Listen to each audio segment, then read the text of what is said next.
എല്ലാവർക്കും Mallu big boss ടോക്സിന്റെ പുതിയൊരു വീഡിയോയിലേക്ക് സ്വാഗതം. ബിഗ് ബോസ് വാർത്തകൾ ആദ്യമേ അറിയാൻ ഈ ചാനൽ മറക്കാതെ സബ്സ്ക്രൈബ് ചെയ്യുക.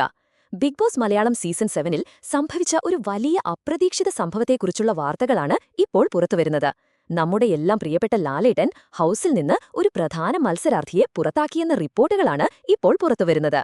ഇത് പ്രേക്ഷകരുടെ വോട്ടിനെ ആശ്രയിച്ചുള്ള പുറത്താക്കലായിരുന്നില്ല, മറിച്ച് താരത്തിന്റെ പതിവായി നടത്തിയ തെറ്റായ പ്രവൃത്തികൾ കാരണമാണ് ആ മത്സരാർത്ഥി മറ്റാരുമല്ല, ജിസലാണ്.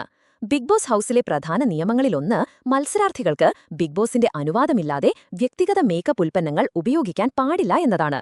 എന്നാൽ ജിസൽ പലവട്ടം അത് അവഗണിച്ചു. ജിസൽ സ്വന്തം മേക്കപ്പ് സാധനങ്ങൾ വീട്ടിൽ ഒളിപ്പിച്ചുവെച്ചതും കൂടാതെ സഹമത്സരാർത്ഥി ആര്യന്റെ ഉൽപ്പന്നങ്ങൾ രഹസ്യമായി എടുത്തതും പുറത്തുവന്നിരുന്നു. കഴിഞ്ഞ ആഴ്ച തന്നെ ലാലേട്ടൻ ജിസലിന് മുന്നറിയിപ്പ് നൽകിയതായിരുന്നു. ഇനിയും ഇത്തരം നിയമലംഘനം സംഭവിച്ചാൽ കടുത്ത നടപടി സ്വീകരിക്കുമെന്നതായിരുന്നു മുന്നറിയിപ്പ്. എന്നാൽ മുന്നറിയിപ്പ് അവഗണിച്ച് ജിസൽ വീണ്ടും അതേ തെറ്റ് ആവർത്തിച്ചു. അതിനാൽ തന്നെ വീക്കെൻഡ് എപ്പിസോഡിൽ ലാലേട്ടൻ ജിസലിനെ വിളിച്ചു ചോദ്യം ചെയ്തു.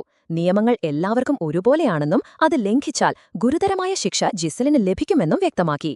അവസാനം ജിസലിന് റെഡ് കാർഡ് നൽകുകയും താരത്തെ എന്നേന്നേക്കുമായി ബിഗ് ബോസ് വീട്ടിൽ നിന്നും പുറത്താക്കുകയും ചെയ്തു. ഇതുകേട്ട ജിസൽ കണ്ണീരോടെയാണ് പൊട്ടിത്തെറിച്ചത്.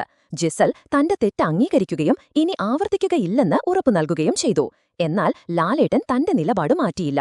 നിയമങ്ങൾ എല്ലാവർക്കും ഒരുപോലെയാണെന്നും അവ ലംഘിക്കുന്നവർക്ക് ഗുരുതരമായ ശിക്ഷ ലഭിക്കുമെന്നും അദ്ദേഹം വ്യക്തമാക്കി.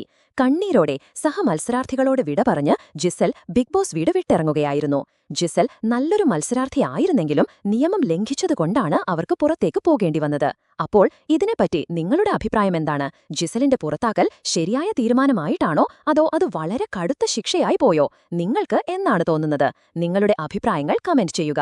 അപ്പോൾ ഇതുപോലത്തെ കൂടുതൽ വാർത്തകൾക്കായി ഈ ചാനൽ മറക്കാതെ സബ്സ്ക്രൈബ് ചെയ്യുക.